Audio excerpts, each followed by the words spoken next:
105 Row FM, Your Lifestyle, masih dari kawasan Jalan Jenderal Sudirman nomor 219 Kota Padang, Sidimpuan. Rekan Raw, masih ada Sri yang menemani ruang dengar Anda di malam hari ini. Tentunya di edisi Jumat ya rekan Raw, ini edisi 22 Oktober 2021. Dan semoga Anda berkabar baik seperti biasa juga. Setiap malam Sabtu ya, kita ada talk show hukum. Pastinya di Studio FM sudah hadir narasumber kita, ada Bang Sahor. Dan kalau gitu langsung saja kita sapa. Assalamualaikum warahmatullahi wabarakatuh. Selamat malam Bang.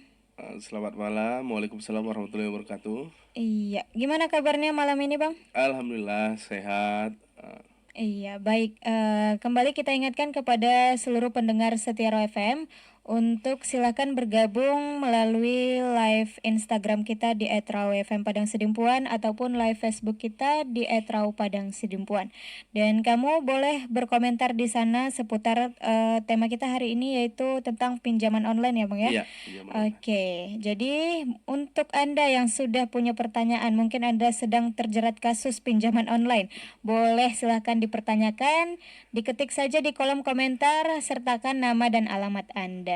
Baik, kalau gitu langsung saja kita tanya ya sama Bang Sahor, kenapa sih memilih tema ini untuk malam ini? Eh, Terima kasih, Dek. Posisi ini, kenapa kita memilih judul ini? Memang menurut saya ini sangat menarik sekali. Apalagi terlebih lagi akhir-akhir ini laporan ke kantor kita itu lumayan banyak persoalan pinjaman online. Istilahnya pinjol ya, pinjaman online.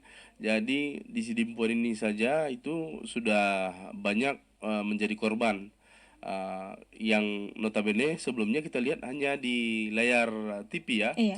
Layar TV ada kemudian penggerebekan Polda Metro Jaya terhadap kantor pinjaman online ilegal. Kemudian ditangkap mereka banyak tersangkanya sampai dengan pemilik pinjaman online-nya juga ditangkap. Nah, menarik dari persoalan itu ternyata di daerah kita ini juga lumayan banyak juga. Ada 1-2 orang yang telah menjadi korban yang langsung datang ke kantor kita kemudian mencurahkan hatinya tentang peminjaman online ini. Ternyata sangat tragis sih sebenarnya, sangat tragis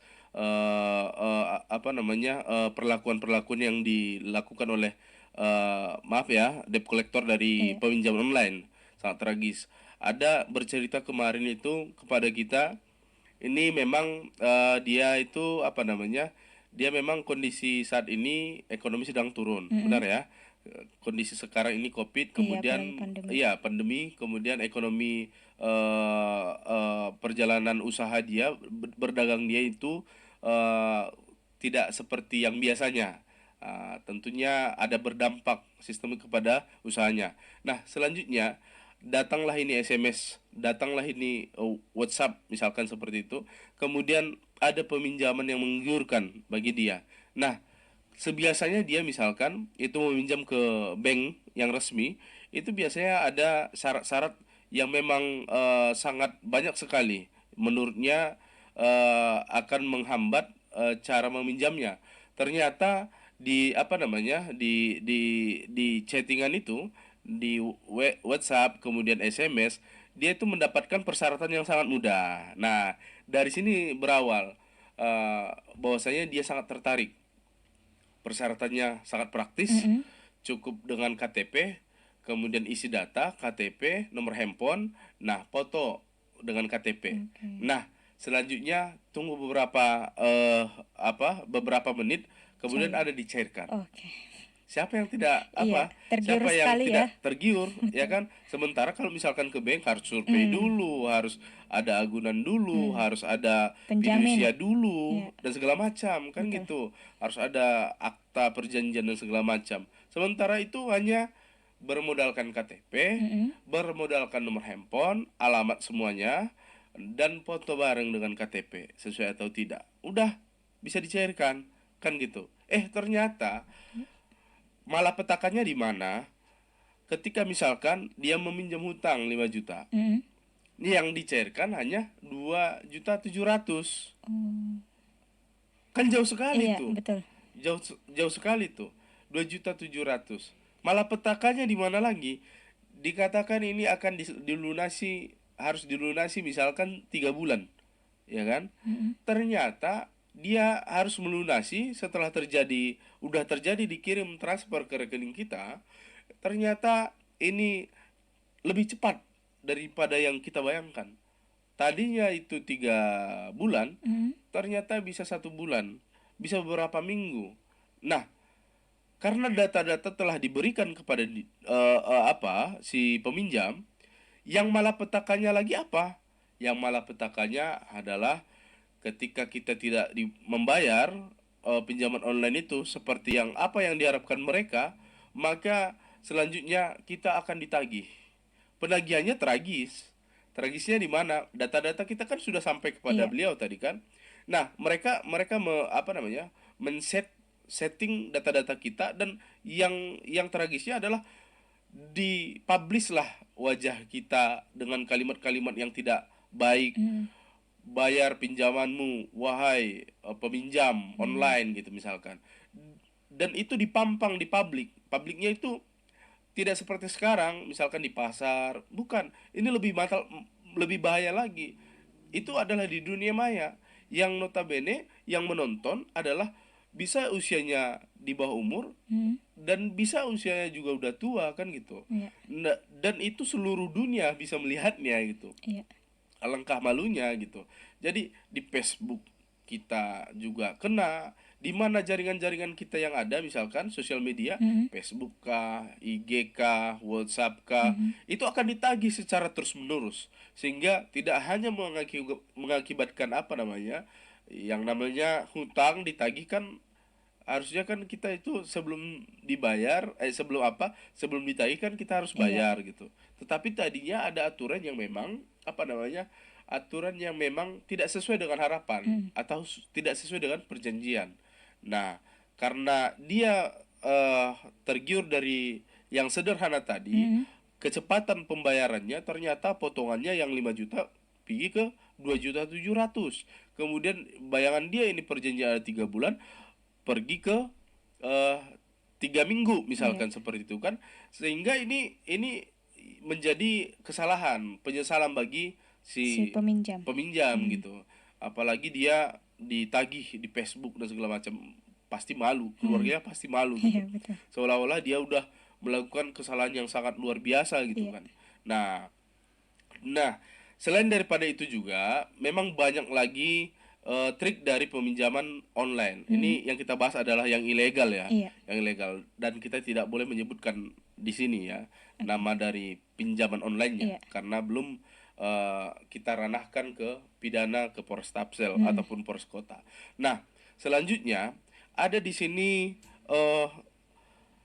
yang barusan lagi tadi WhatsApp saya, boleh saya bacakan? Iya, boleh. Artinya ini sudah luar biasa ini kejadiannya. Ini di-share dalam grup. Selamat siang rekan-rekan terkasih, semoga rekan-rekan selalu sehat dan dalam lindungan Tuhan Yang Maha Esa. Perkenalkan, nama saya ini saya tidak sebut namanya. Berbagi kisah pada rekan semua dengan harapan kisah saya bisa jadi pembelajaran untuk saya pribadi. Nah, ini masuk saya langsung ke cerita intinya. Awalnya saya abaikan ini. Di awal bulan September 2021 tiba-tiba saya mendapatkan pesan di aplikasi WhatsApp.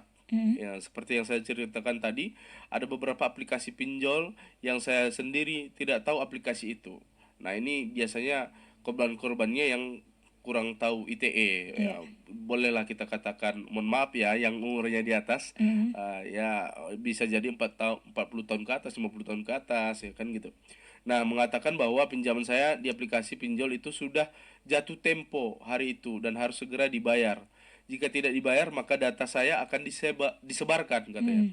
Awalnya saya abaikan karena saya merasa tidak meminjam dan tidak terima uang. Saya blokir nomor-nomor WA. Nah, ini dia tidak merasa meminjam uang nih kan.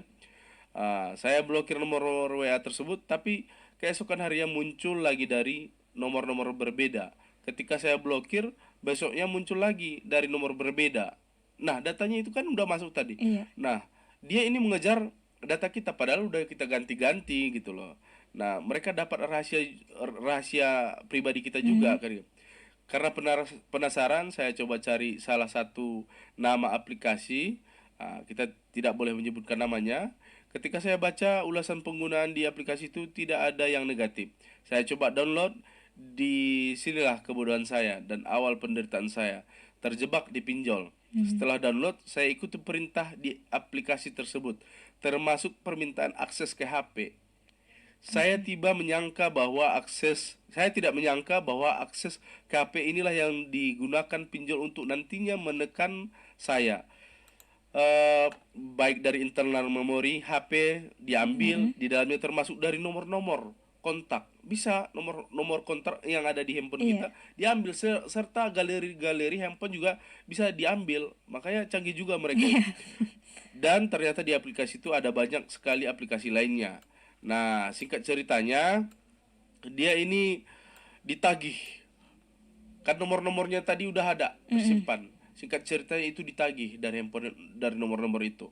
Foto-fotonya juga disebar dari dari galeri-galeri itu.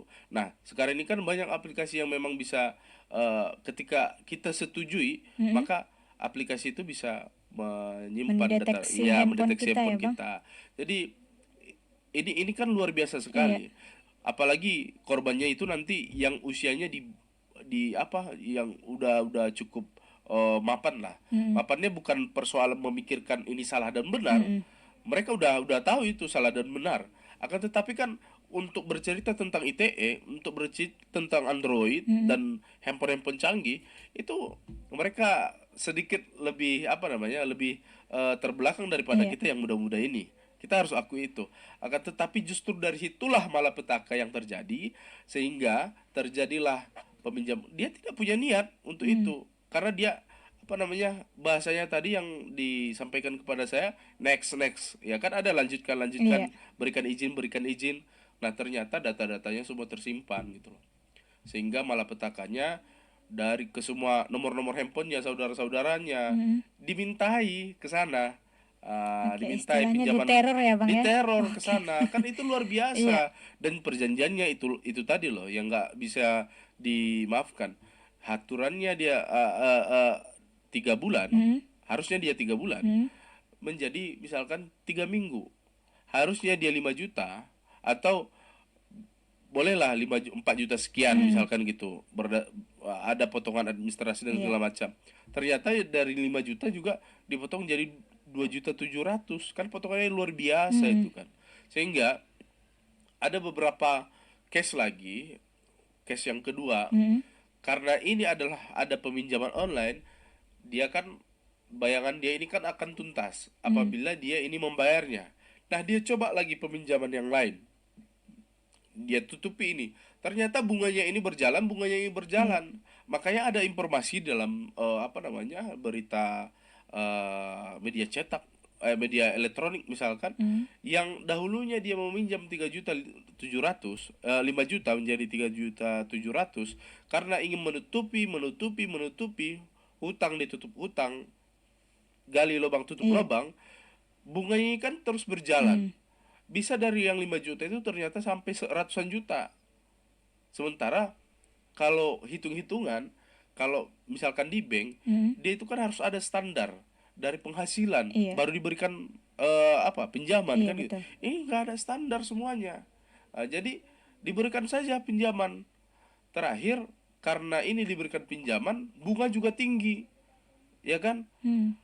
Hitung-hitungnya adalah dia jual pun rumah dia nggak bisa menutupi hutang tersebut. Nah, karena semakin bertambah ya Bang. Semakin bertambah. Nah, oleh karenanya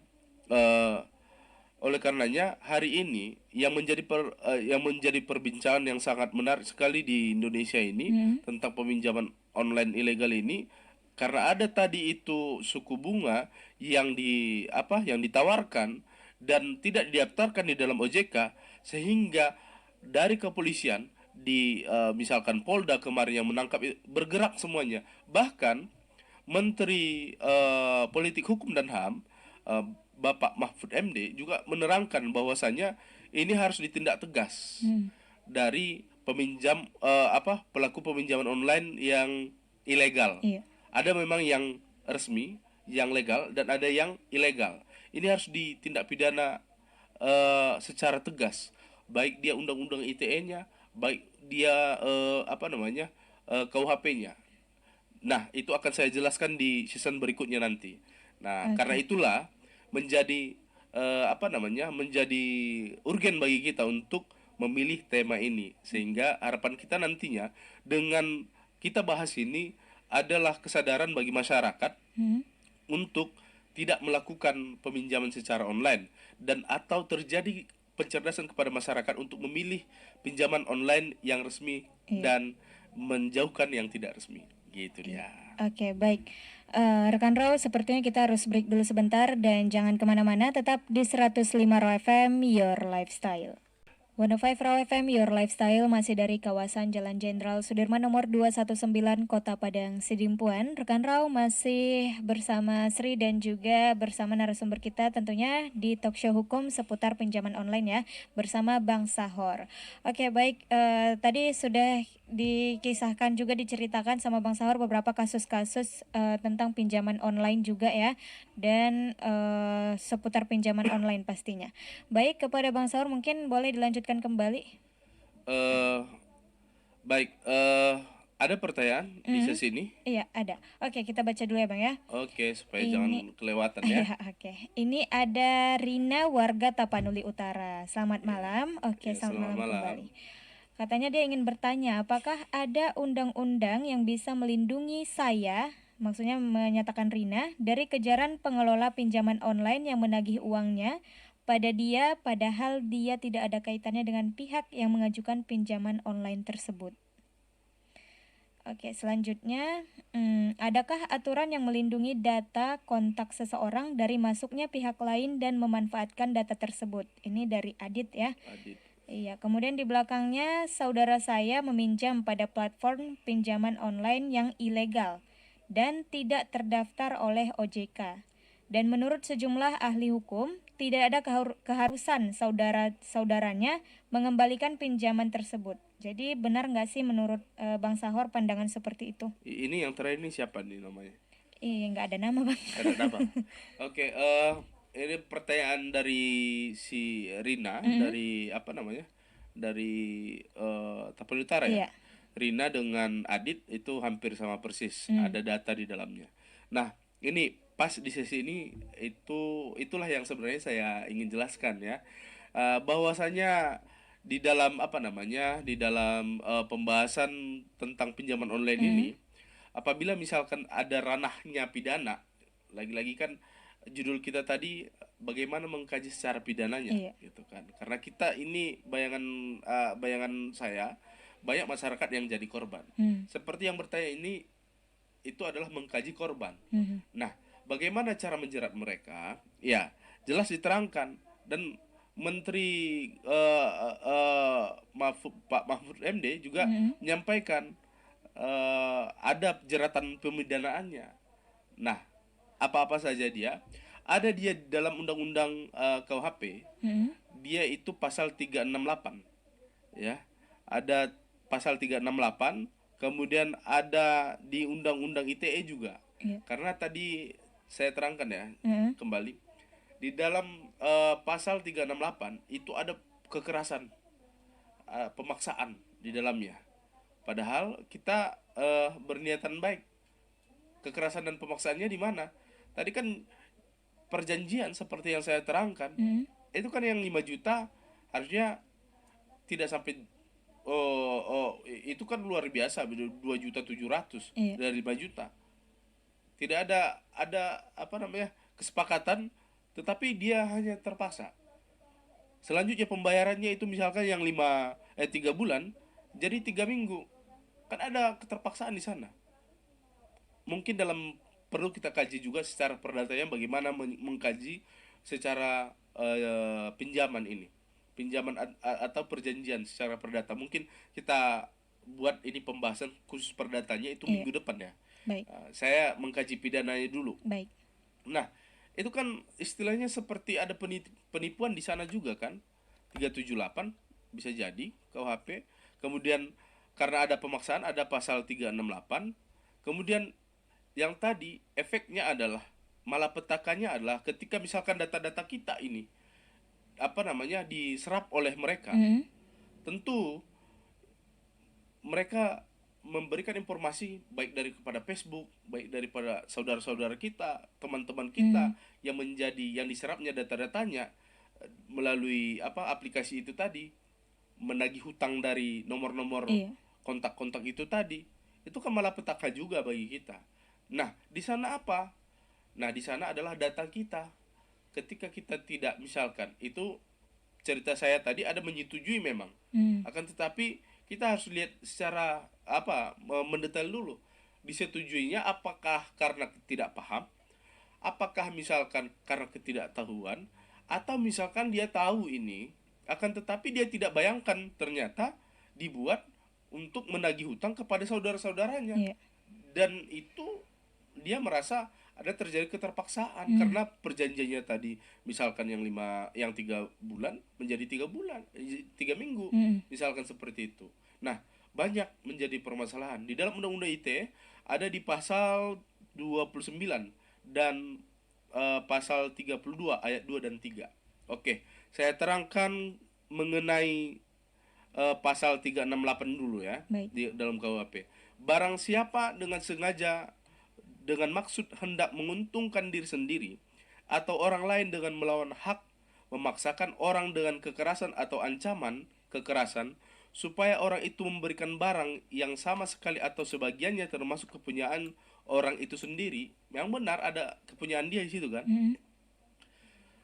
atau kepunyaan orang lain, atau supaya orang itu membuat utang atau menghapus piutang, dihukum karena memeras dengan hukuman penjara selama-lamanya 9 tahun. Nah, itu jelas dikatakan di dalam KUHP. Oke, saya terangkan mengenai pasal berikutnya, mengenai Undang-Undang ITE. Di sini dijelaskan dia dalam Undang-Undang ITE pasal 29, Undang-Undang nomor 11 tahun 2008 tentang ITE. Dia, setiap orang dengan sengaja dan tanpa hak mengirimkan informasi elektronik dan atau dokumen elektronik yang berisi ancaman kekerasan atau menakut-nakuti yang ditujukan secara pribadi, dipidana dengan pidana penjara paling lama 4 tahun atau denda paling banyak 750 juta rupiah. Nah, itu tegas dikatakan. Dan yang terakhir, dia itu pasal 32 ayat 2. Setiap orang dengan sengaja dan tanpa hak atau melawan hukum dengan cara apapun, memindahkan atau mentransfer informasi seperti yang saya terangkan tadi, mentransfer informasi elektronik dan atau dokumen elektronik kepada sistem elektronik orang lain yang tidak berhak, ya kan, terhadap perbuatan tersebut, maka akan dipidana maksimal dia itu 9 tahun penjara. Nah, makanya pinjol-pinjol ilegal ini hati-hati. Iya. Nah, pertanyaannya, apabila ada orang yang menjadi korban seperti itu, bisa nggak melaporkan? Ini pasalnya. Apalagi si Adit tadi mengatakan si Adit tadi mengatakan ada data yang diambil di sana, ya kan? Itu bisa dilaporkan seperti Ibu Rina juga. Dia apa upaya hukumnya? Ini upaya hukumnya yang kita bahas ini. Ada undang-undang di KUHP, jelas dia pasal 368. Ada dia apabila kena dia ke WhatsApp, kemudian kena dia di Facebook, kena dia ke IG dan sosial aplikasi-aplikasi sosial kita, kemudian dikirim ke sana, termasuk kepada saudara-saudara kita, kontak-kontak yang kita tidak setujui, itu juga udah kena di sana. Apalagi yang terintinya adalah dia itu mengambil data kita dari handphone kita dan disimpannya dan dimanfaatkannya untuk orang lain untuk menagih hutang tersebut, yang padahal ini perjanjiannya tidak sesuai dengan harapan dan waktu perjanjiannya tidak sesuai dengan perjanjian gitu. Memang itu kasus ada cerita perdatanya, tapi yang kita bahas adalah pemidanaannya. Pemidananya jelas di situ. Ancaman hukumannya 9 tahun. Makanya hati-hati pinjol-pinjol ini. Oke, apalagi baik. yang ilegal. Kalau misalnya dia melaporkan ke pihak berwajib ya Bang, saya begini-begini terhadap kasus Adit tadi. Terus dia hubungi kembali orang yang meneror dia sudah tidak aktif, sementara dia tidak tahu dia berbicara dengan siapa, kan hanya melalui by phone. Itu jadi gimana tuh Bang? Nah, itu tugas dari aparat kepolisian untuk melacaknya kembali. Ya misalkan, ada ini pinjol, kemudian ada di di pihak ketiga kan, ya kan, untuk menagih hutangnya. Biasanya mereka memihak ketiga kan, dan itu perusahaan dengan perusahaan kerjasama, atau bisa sajalah mereka yang langsung menagih hutang kepada kita, baik dia via Facebook, baik dia via WhatsApp dan lain-lain segala macam. Kemudian ini korbannya melaporkan kebetulan ke kantor pengacara, ya kan. Nah, akibatnya itu kita melakukan keterangan kepada mereka, kita lakukan somasi, kita undang mereka agar mengingatkan mereka bahwasanya tindakan-tindakan mereka itu adalah melanggar dari perundang-undangan yang ada, ya kan. Undang-undangnya jelas saya sampaikan tadi. Kita sampaikan seperti itu. Nah, selanjutnya ini pengalaman kita ya. Selanjutnya mereka sadar bahwasanya yang dilakukan mereka ini adalah tidak sesuai dengan prosedur perundang-undangan yang ada. Apalagi mereka misalkan tidak terdaftar di OJK, ya kan. Nah, mereka melakukan kesadaran, kemudian iya udah, kalau untuk orang ini ya udah kita abaikan saja. Tetapi sudah sempat terjadi korban klien kita misalkan, korban klien kita udah merasa malu, kemudian katakanlah dia udah bayar sebahagian dari bunga. Nah, kita udah laporkan polisi nih, laporkan polisi. Nah, polisi kan punya data juga tentang data-data ITE di Indonesia ini. Nah, itu ada di Polda, bisa jadi di Mabes Polri juga bisa jadi kan gitu. Apalagi misalkan data-datanya dari keterangan ini jelas, ini PT apa misalkan seperti itu semuanya kita screenshot semuanya apa yang terjadi. Baik dia komunikasi, baik dia kejadian terjadinya transaksi peminjaman, itu kita screenshot semuanya deh. Lalu setelah inilah menjadi data awal kita untuk pihak kepolisian untuk selanjutnya didalami oleh pihak yang berwajib gitu. Jadi ketika misalkan terjadi seperti itu dan kita merasa terzolimi, yang seharusnya tidak terjadi kesepakatan itu tadi, yang harusnya ya misalkan 5 juta, walaupun tidak 5 juta, tidak mungkin kan langsung drastis hanya 2.700.000 misalkan. Nah, dan selanjutnya misalkan karena kita keawaman terhadap alat-alat elektronik ini, kemudian next bisa itu kemudian kita screenshot semua, kita buat laporannya kepada pihak yang berwajib, dan itu menjadi pertimbangan. Apalagi Menko Polhukam Mahfud MD sudah menerangkan itu. Saya pikir aparat keamanan juga akan memproses itu, sehingga jangan terjadi kepada masyarakat ketakutan. Akan tetapi ini juga perlu jadi efek jerah untuk kita, bahwasanya meminjam online ini kita harus punya nalar, berhitung ribuan kali untuk melakukannya. Jangan sempat ini terjadi gitu loh. Apalagi di situasi ekonomi saat ini udah susah sekali. Tiba-tiba kita meminjam online yang ilegal pula itu, ya kan?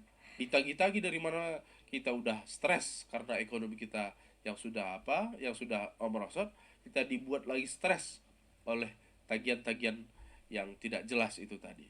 Gitu deh. Oke, baik. Tadi pertanyaan ketiga yang tentang saudaranya minjam online tuh di pihak yang ilegal. Jadi menurut Abang tuh gimana pandangannya? Dia nggak mau bayar karena dia itu kan pinjamnya di ilegal itu. Oh gitu. Jadi ini kembali kepada diri kita masing-masing. Ada kajian memang, kajian apa ya? Kita sebagai orang yang beragama, memang hutang itu adalah dibawa sampai ke liang lahat, ya kan? Betul. Di sisi lain ada kebenar fakta hukum yang ada di negara ini, bahwasanya secara apa namanya, ini harus legal dulu, sah dulu. Kalau mau misalkan dia tidak sah, boleh nggak tidak membayarnya? Itu kembali kepada keimanan. Jadi kita nggak bisa paksakan itu benar atau salah. Artinya kita harus cerdas memahami akar masalahnya apa. Iya. Nah, kalau misalkan yang dia ilegal, misalkan dia, dasarnya adalah ngapain kita sebenarnya meminjam ke sana. Jangan pula misalkan karena ini ilegal ya udah kita pinjam aja habis-habiskan, biar efek jerah sama dia gitu kan. Tapi kan hutang tetap hutang. Iya. Kalau secara kajian agama, kalau dia hutangnya itu misalkan membebani kita, ngapain kita berhutang gitu loh.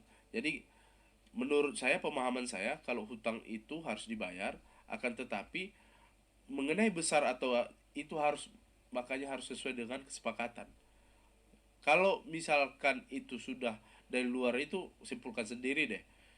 Kalau udah ilegal dia, ya dalam aturan Indonesia ini kan tidak dibolehkan juga. Iya. Artinya ini tidak memiliki izin dia. Nah, di sisi lain pertimbangkan dong tentang agama kita juga, gitu dia. Jadi kita harus menyatukan antara fakta dengan keimanan kita. Baik. Itu tergantung masing-masing deh. Kalau saya, namanya hutang harus dibayar, iya, gitu. Akan tetapi ya harus cerdas pembayarannya bagaimana, kemudian melakukan peminjamannya juga harus cerdas. Apalagi ini kan kita apa namanya, bahas riba juga kan iya, di dalamnya jadinya. Makanya kembali kepada siapa namanya, nggak disebutkan, iya, nggak disebutkan namanya, tidak. hamba Allah lah Oke. katakannya. Kembali ke keimanan hamba Allah itu tadi, apakah dia akan membayarnya atau tidak, itu kembali kepada dia. Yang pastinya kita sampaikan bahwa saya undang-undangnya jelas, kemudian mengenai keimanan juga harus kita pertimbangkan juga. Oke, Gitu. baik. Sudah terjawab ya 3 pertanyaan, dan ini ada 1 pertanyaan lagi nih Bang. Ini dari si Azhari di Silandit. Katanya yang bertanya, apa yang harus saya lakukan jika saya sudah melunasi hutang pinjaman online saya, tapi saya masih diteror? Nah, baik. Ini Azhari ya. Hmm. Ini jelas tadi diterangkan dalam pasal 268. Nah, di sana ada kekerasan. Kekerasannya ini termasuklah keterangan dari Azhari ini adalah teror. Nah, ancaman pidananya juga sudah jelas. Kesimpulannya yang ingin saya sampaikan, ketika hutangnya sudah dibayar, kemudian tetap diteror, ini ada alat ini tadi pasal yang saya sampaikan. Lakukan itu, laporkan ke pihak yang berwajib, supaya juga jangan menjadi apa namanya, kegoyangan hatinya, karena diteror-teror pasti nggak enak. Iya. Makan nggak enak. Betul. Padahal makannya udah enak misalkan gitu kan. Kita lihat dia di keramaian juga dia merasa kesepian gitu kan. Nah, macam-macam lah. Intinya undang-undang sudah jelas. Kalau misalkan Anda terlibat di dalamnya dan merasa dirugikan, laporkan sesuai dengan undang-undang yang saya sampaikan. Oke, baik. Ini satu lagi Bang, yang terakhir. Ini banyak banget ya sebenarnya. Banyak, karena banyak korban Iya. tadi. Ya.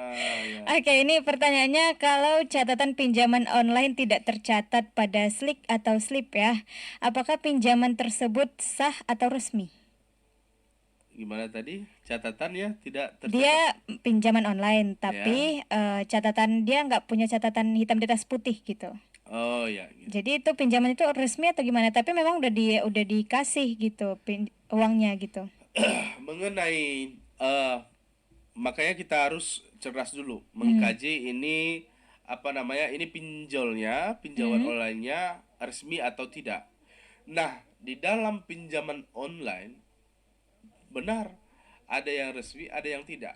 Makanya sebelum melakukan terjadi transaksi peminjaman, jauh-jauh hari melangkahkan 1000 kali lipat untuk melangkahkannya.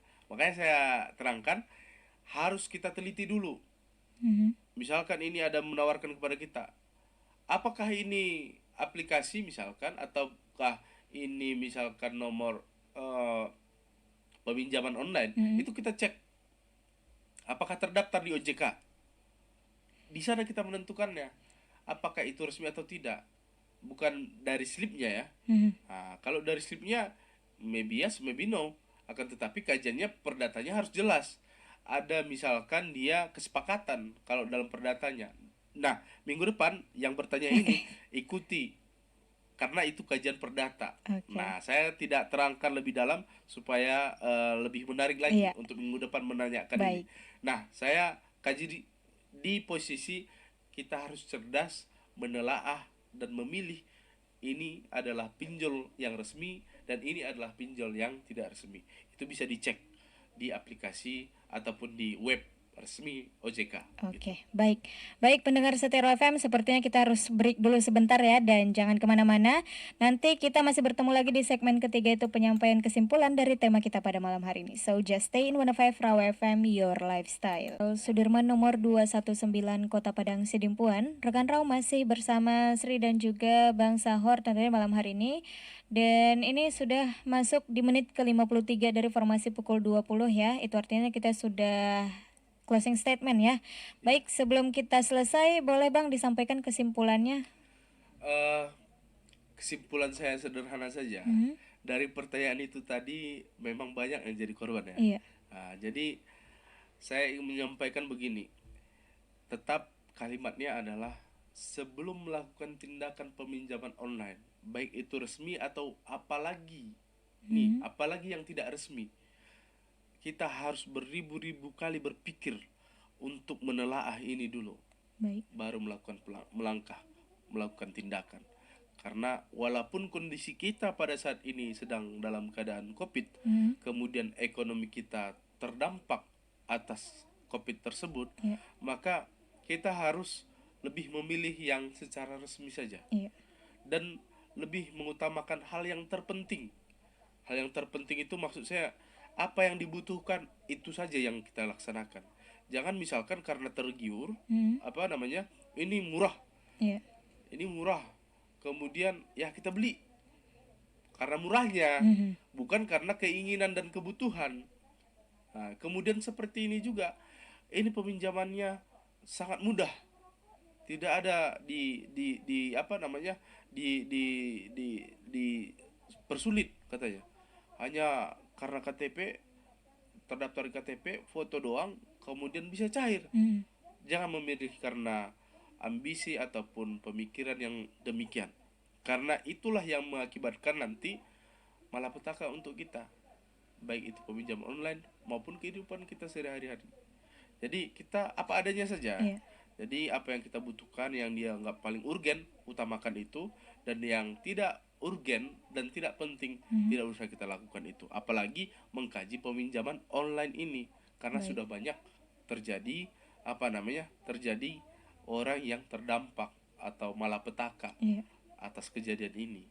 Nah, selanjutnya apabila ada terjadi korban seperti yang kita sampaikan, yang ditanyakan tadi, dia sudah bayar hutang, akan tetapi masih tetap ditagih. Nah, harapan saya ada pencerdasan kepada masyarakat di luar sana, terlebih lagi sahabat Raw FM yang kita cintai itu, ada pencerdasan hukum. Jadi jangan takut, ada aturan hukum yang berlaku di negeri ini. Tetaplah junjung tinggi peraturan yang terjadi di negeri ini. Misalkan kalau dia pinjol ilegal, ada aturan hukum yang bermain. Tidak hanya mereka yang mengatur kita, tetapi kita juga bisa melakukan aturan hukum, melaporkan kepada pihak yang berwajib sesuai dengan sebagaimana mestinya. Gitu deh. Ya, baik. Terima kasih Bang untuk malam hari ini dengan tema yang sangat menarik. Dan rekan Raw, jangan kemana-mana. Pastikan untuk stay tune di 105 Raw FM, your lifestyle, dan selamat malam.